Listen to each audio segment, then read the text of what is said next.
Hello, welcome back. This is Seewing Yi from the Yi Real Estate Network, and today I'm going to go over the Realtor.com housing market recap for 2022. So there's a lot of interesting data to go over. So as I'm sharing my screen, and let's get started. Again, the source is realtor.com/research/December 2022 data in case you wish to access the link after you hear my thoughts on this. Of course, I will go over the highlighted information which I deem is important during this limited time that I have. And of course, as always, I'm going to share my personal opinions on some of this data based on my 30 years of real estate investing experience and my ability to guide thousands of real estate investors to buy out-of-state, remote, passive investment properties for cash flow in many different parts of the country. And I will continue to do so. So from a high level, I have experience in many specific markets in the US over many, many years. So I'm no expert in any one particular market, but my team of partners in those specific markets, they share with me, they provide me with very relevant data because they know their local market very, very well. And that's how I network throughout the years, many, many years. All right, so let's go over this. There's a lot of great data to share, and hopefully you will learn a lot. And by the end of this short video, a 20-minute video, if you if you see the value of my presentation, please smash the like button and subscribe to my YouTube channel, and also subscribe to my real estate newsletter, free real estate newsletter. You can become a member of our real estate investing community, so you can start to take action to achieve your own real estate financial freedom goals. All right. So with that in mind, December 2022 monthly housing market trends report by Realtor.com. And they say the housing market continued to cool with inventory and time on market increasing and listing price growth dropping below 10% for the first time in a year. So, however, it is important to keep in mind that the direction of inflation, mortgage rates, and overall economic growth will still impact the housing market in the coming months. I'd like to briefly share with you that right now, if this article came out 12 January 2023, which is only a few days ago, as I'm recording this, the Mortgage News Daily indicated that the mortgage rate has came down a little bit more to 6.07%, which is down from around 7.4% in October 2022. So the mortgage rate has dropped pretty significantly by like 1.1%, 1 full percentage point, a little bit higher than that. So I'm feeling that if the mortgage rate dropped below 6%, the first quarter of 2023, I'm predicting that the housing frenzy may start all over again. That is just my intuition based on many years of experience. So things are looking good. Inflation are subsiding. Of course, you may not know the Federal Reserve, the way they make their decision is based on the CPI, Consumer Price Index report. The CPI has become very favorable, has decreasing. The inflation number has decreased. So, and as a result, the 10-year Treasury bond, which the mortgage rate are patterned after the 10-year Treasury yield, has been decreasing. So things are looking good. It's trending. The mortgage rate is trending good. So if we come down to below 6%, that will be a very emotional, psychological edge for many people who are waiting in the sidelines. So the first or second quarter of 2023, it will be very, very interesting. I feel very optimistic to say the least. All right. So remain to be seen. So housing market continued to see increase in inventory. There were 54.7% more homes for sale in December of 2022 compared to the same time 2021. This means that there were 244,000 more homes available to buy this past month compared to 1 year ago. So look at the active listing count right here, active listing. The good thing about the realtor.com, which I just begin to realize, many of you know that I use the redfin.com analysis quite often, and the Redfin only have a starting point of 2019 to 2022, whereas realtor.com, I just noticed here they have they show data from 2017 to 2022, so it gives you a more larger sample size to go over the data. All right, so with that in mind, active listing, here's the color line is very, very difficult to see, at least for me, but the yellow line is 2022 line, and then the blue line here is 20. It's hard to tell. 2020, yeah, 2020, and the green line. Hopefully, I'm not colorblind. Gladly.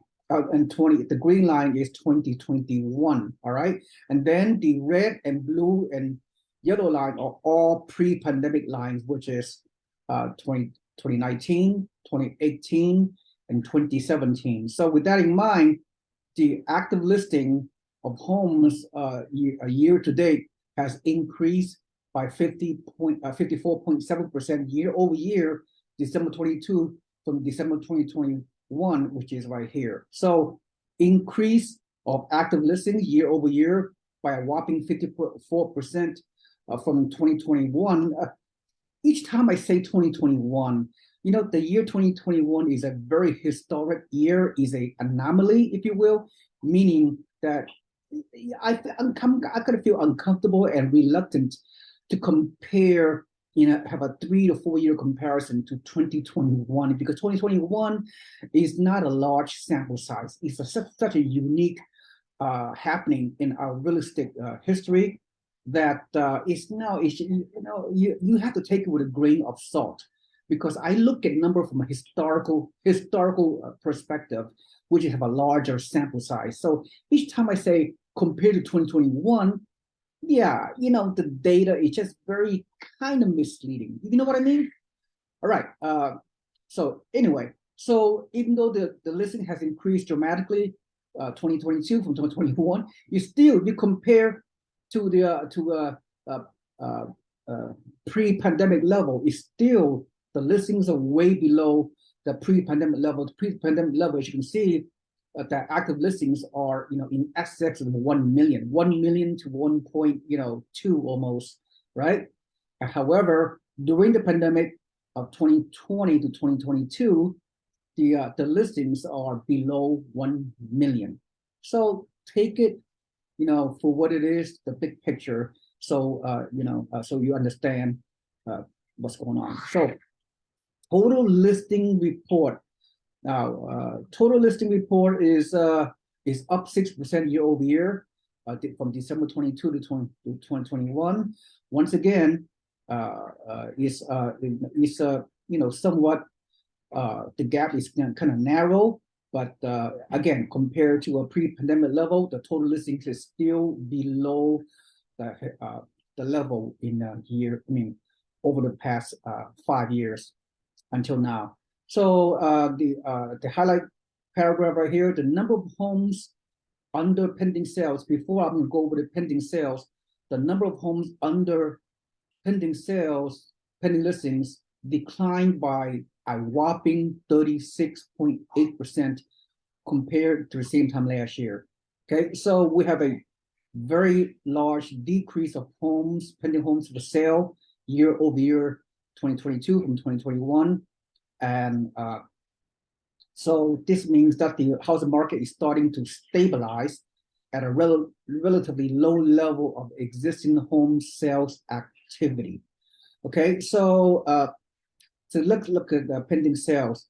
And for 2022, which is this yellow line right here, is right now is about 321 1,887 pending sales transaction December 2021 compared to 2022, yellow line, compared to 2021, which is a green line right here. So these are such a large gap between pending sales from last year, 2021. See the gap right here? Huge. The green line, look, in the middle of the year, right? Right here, the pending sales up here in 2021 is way up here, around 650,000. Then 2022, this past year, the yellow line, the gap is not that large in the middle of the year when before the skyrocketing of the interest rate. However, since the skyrocketing of the interest rate occurred, the last half of 2022, as you can see, the pending sales has drastically have gone down, just dropped pretty significantly throughout the past 6 months. So this means that my takeaway with this pending sales decrease, fewer sales being listed and being transacted for the past 6 months of 2022 is a direct result of the existing homeowners that are locked in their rates at the majority of homeowners in the U.S. have locked in their rate at less than 4%. Many have less than 3.5%, and 40% of the homeowners they don't even have a mortgage. They paid off their mortgage. So the lock-in effect. Sellers are not going to sell their homes, which they lock in at a 30-year fixed rate mortgage of 3%, 3.5%, and move up to upgrade to buy a new home for 6%. I mean, we're talking like 100% increase in a mortgage rate. So the existing home sellers are not selling. The new builders are not building fast enough because they have overbuilt and they try to get rid of their year-end inventory by providing a lot of incentive.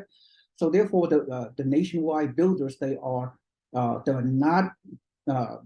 slowing down their construction.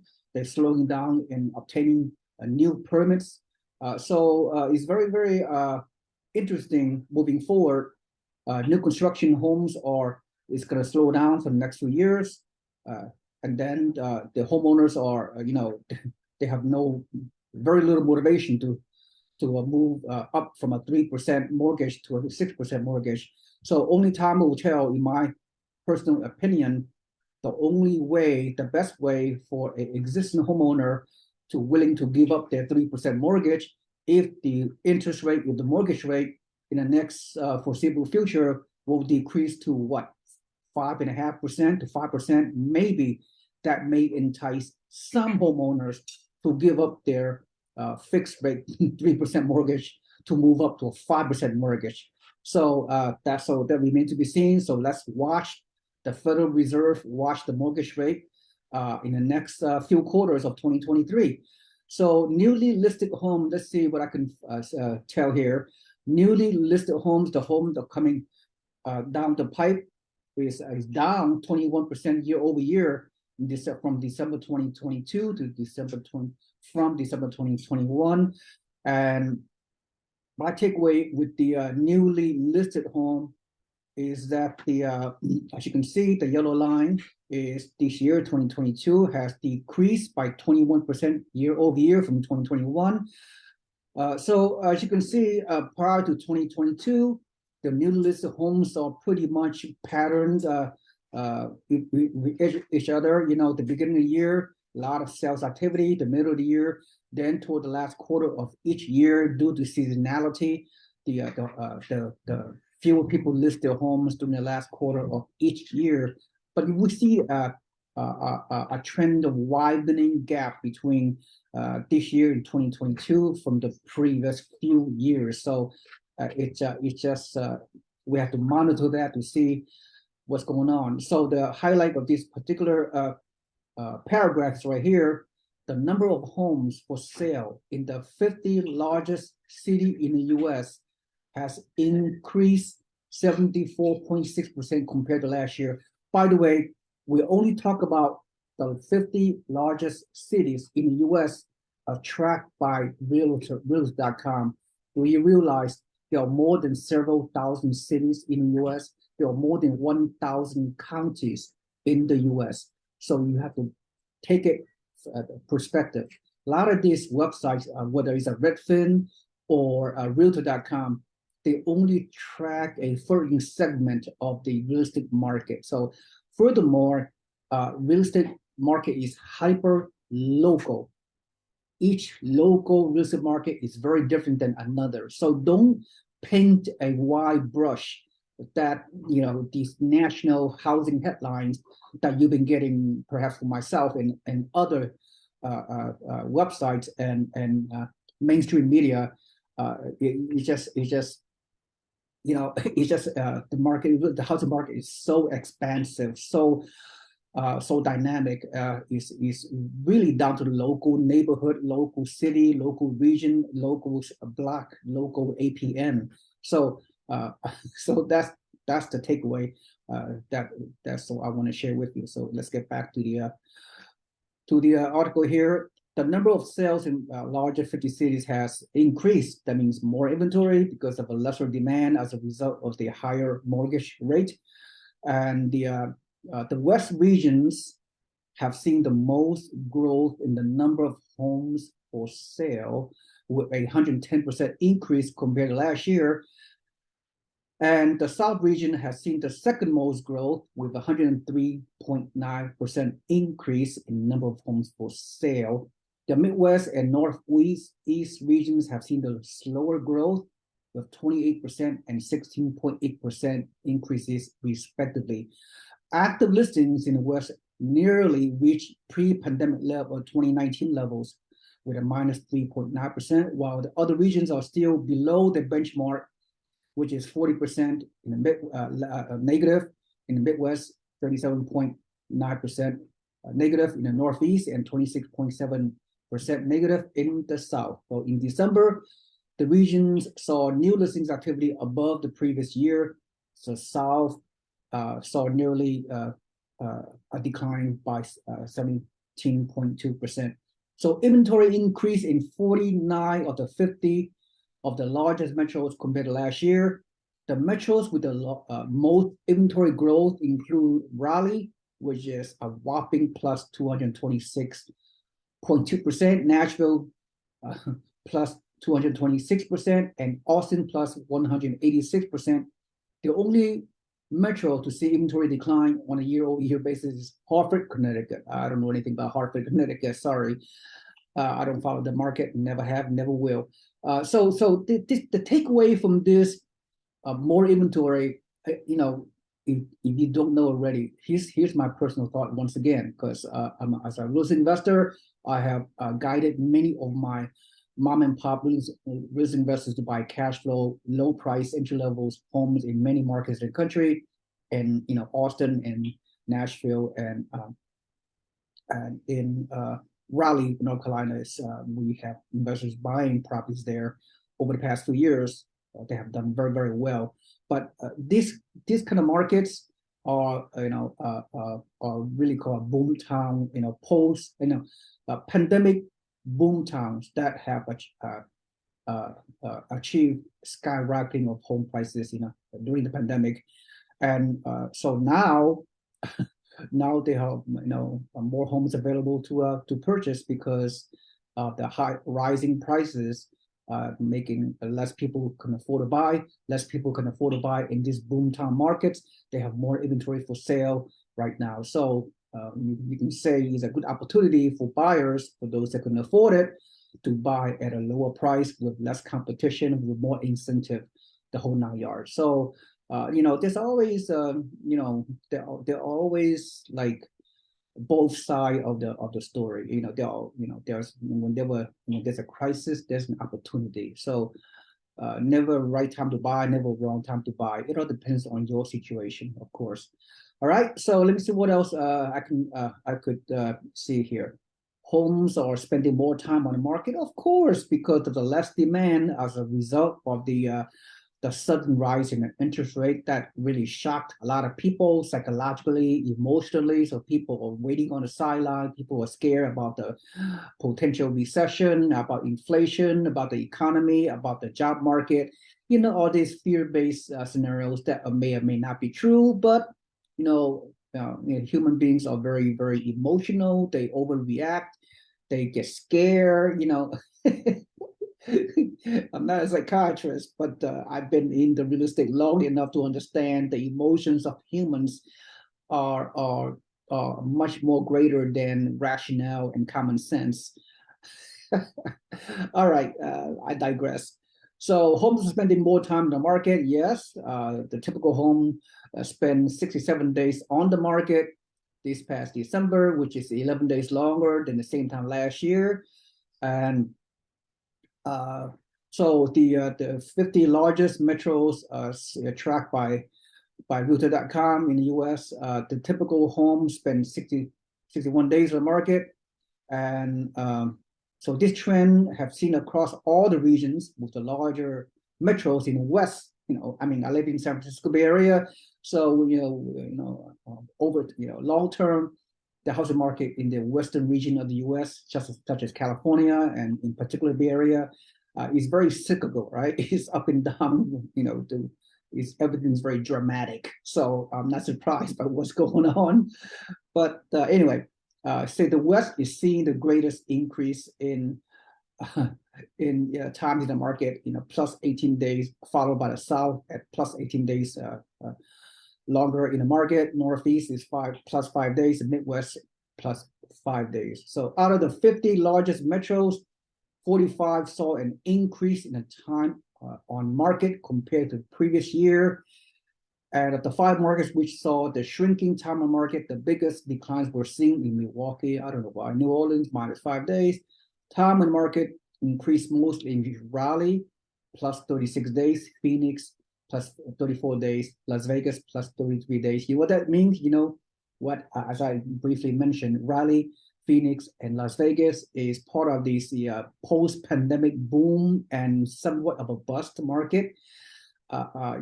Fast rising home prices now has decreased, from 5 to 10% home price reductions. As a result, the homes there are more inventory in the market on those boom towns, and because of the higher home prices compared to a few years ago in these boom towns, there are more listings. That's pretty obvious, right? So you guys get it.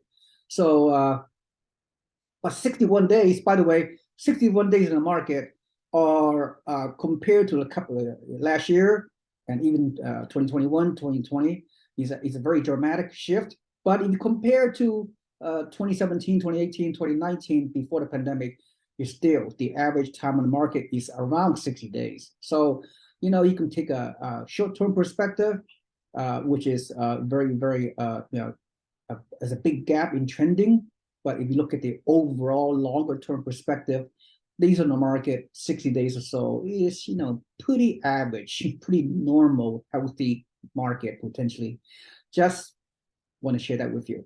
So now, medium listing price, which I like to emphasize this particular category because it clearly tells you the value of the houses increasing, the appreciation aspect of this data, which is the most important metric, obviously, is all about wealth building. So price growth dips below double digit for the first time in 12 months.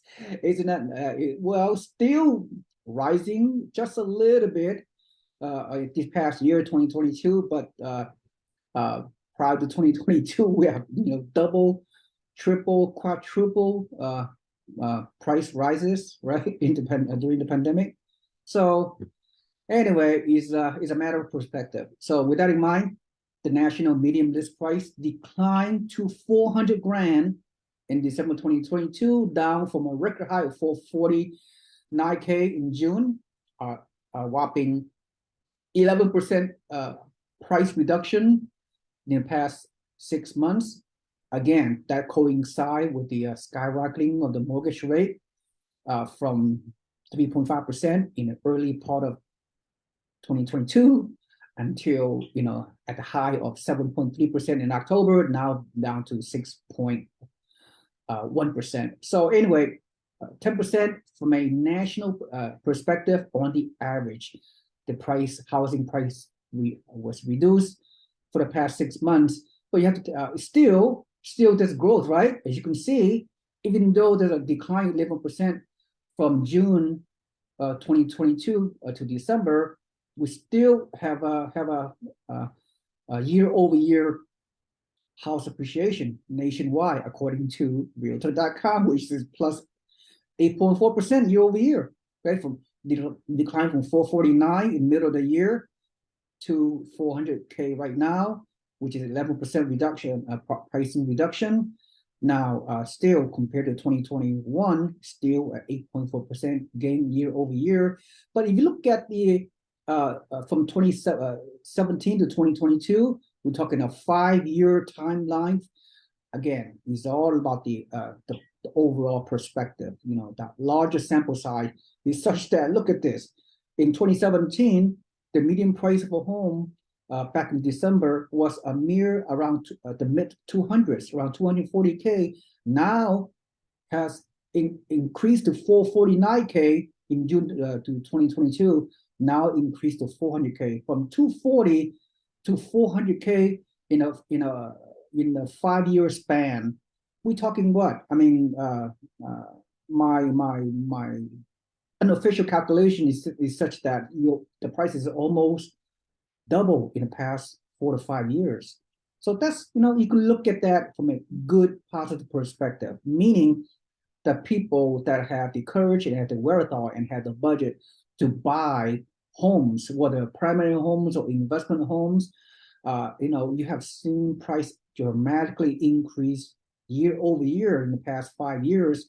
But in some market, like in the boomtown markets, like Boise, Idaho, and Phoenix, Arizona, Las Vegas, certain parts of California, Austin, Texas, Tampa, Florida, Raleigh, North Carolina, Miami, Florida, these boom towns have, just their home prices have skyrocketed, especially during the pandemic. So, when you see like a 60, 70, 80% overall housing appreciation in the past 5 years, as this graph indicates, even there's a 10%, even a 50% decline recently, you still do the math, right? You still have done very, very well. So anyway, so that's what I'm trying to say. I mean, it's never wrong time to buy if you hold your house, hold your property for a long time, at least 7 to 10 years. You'll be fine, regardless of the corrections, the perception of the crash, which is not happening. Okay, so just to give you some perspective. Now, let me see, price reduction has decreased. I'm not going to talk about this graph. It's not that relevant. So in a few minutes, as I'm going to conclude this video, I'm going to share with you some of the markets, what's going on. The largest metro areas in the country, the combined annual median list price rate for active listings was 7.8%. So we're talking a lot of positive appreciation growth in past few years. The Midwest metros has the highest growth rate in active listing prices, with an average increase of 12.2% over the past year. See, the national media, the national headlines, they don't talk about the boring Midwest market, and because they have not seen skyrocketing home prices in the Midwest. So you have to understand what are the trophy markets, what are the boring market. A lot of my investors, the mom and pop real estate investors, I take them to the Midwest area where the rent is very high and the housing price is very low. So there's a good metrics to buy cash flow homes in the Midwest and in the South and Southeast, Texas, Florida mainly, where the home prices are still very affordable and the rent are very, very good relatively to the price. So it's all about great buy in entry level affordable markets for investors. For primary homeowners, again, there's so much disparity between what market to buy. Primary homeowners is just it all depends, right? Where you want to go, where you want to live. But anyway, so let's continue on as we almost conclude this presentation. So let me highlight you to certain areas. December 2022 regional stats 50 largest metros. So I'm going to highlight as we go down to each city. Some cities I'm very well versed in because our real estate investors are still buying cash flow homes, turnkey cash flow homes in some of these cities, and I will highlight them as we go through this.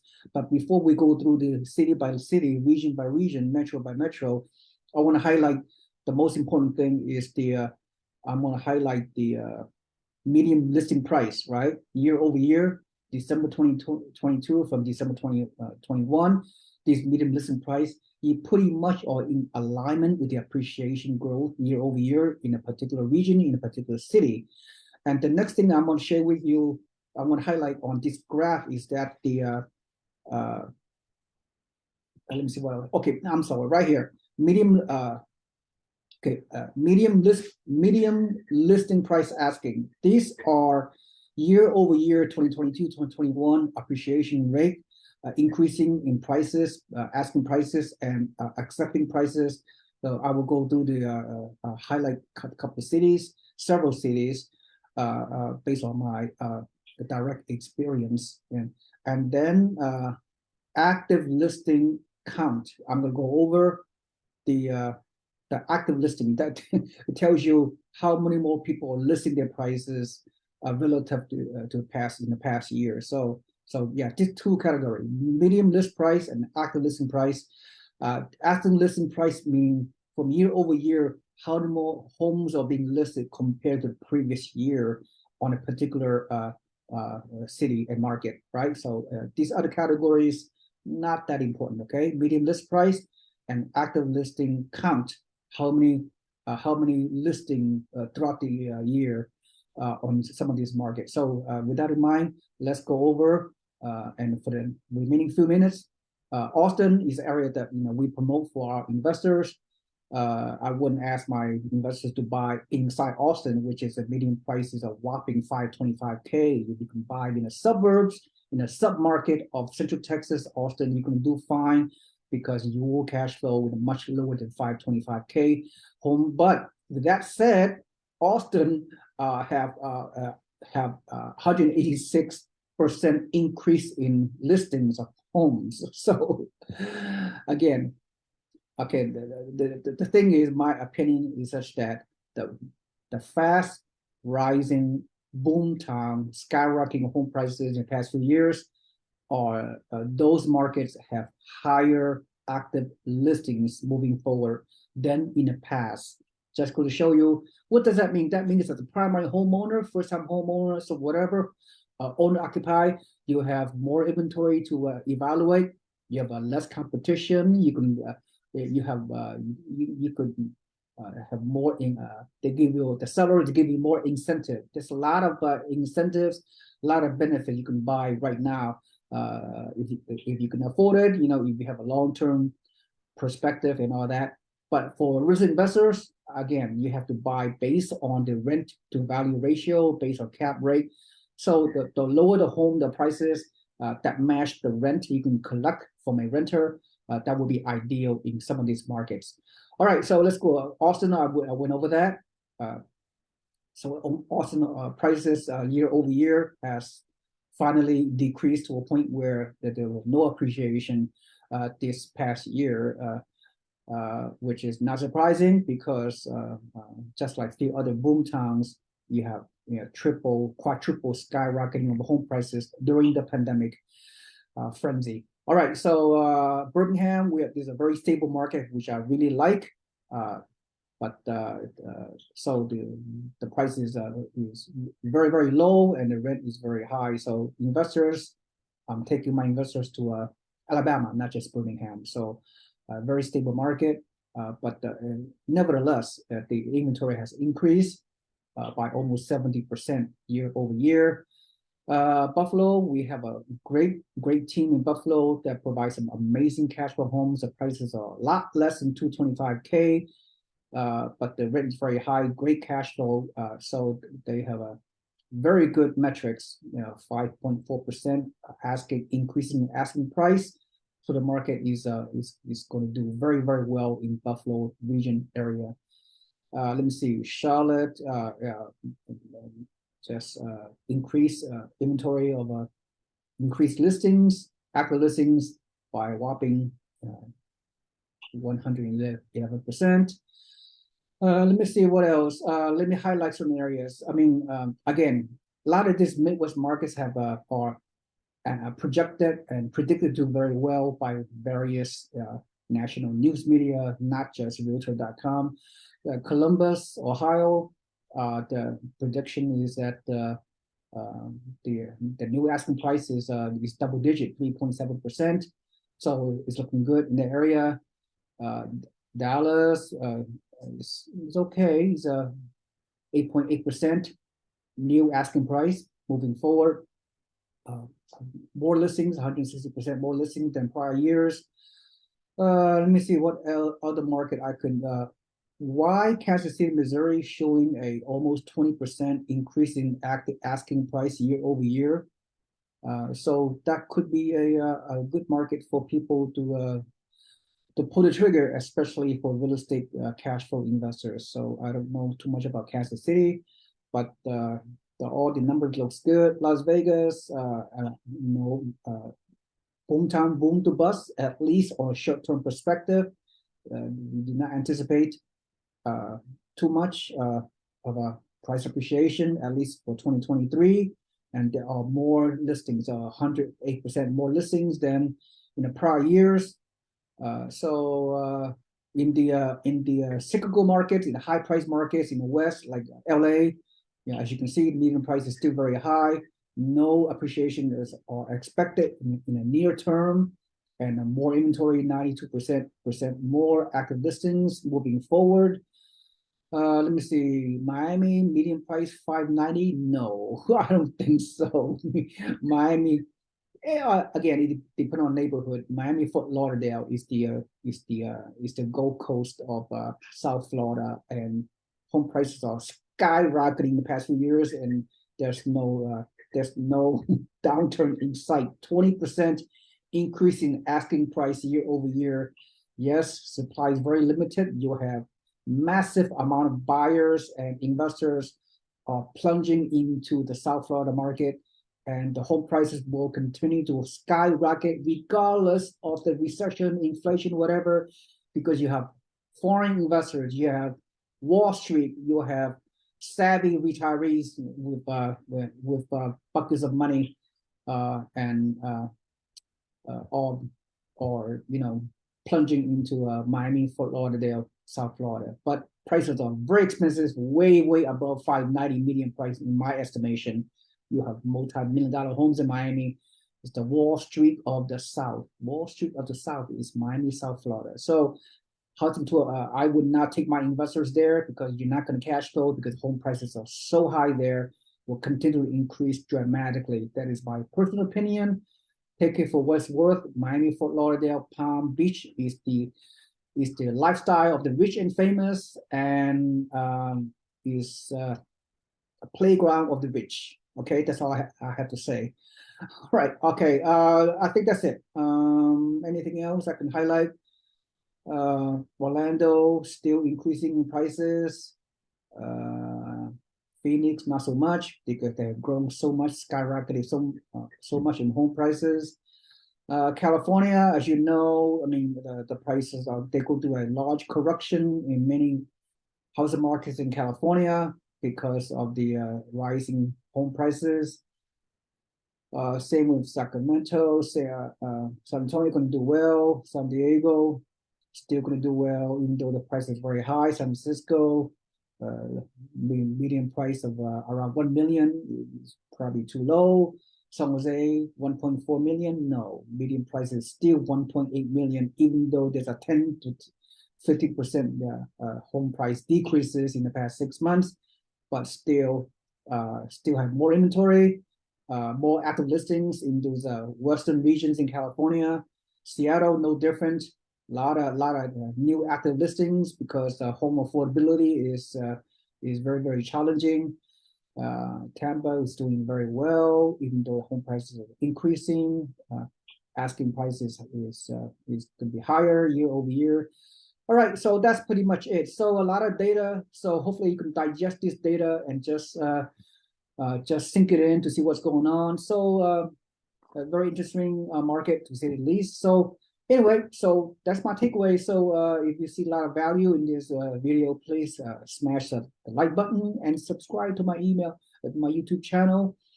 And also subscribe to my new real estate investing newsletter in my website below, and comment below, where you are watching from, what you have any questions, let me know. You like this video, I mean, share your comments. I'll be more than happy to answer your comments. Thank you so much. There are many more great information I will provide to you on a weekly basis. Thank you so much. This is Seewing Yi. Have a nice day. Bye-bye.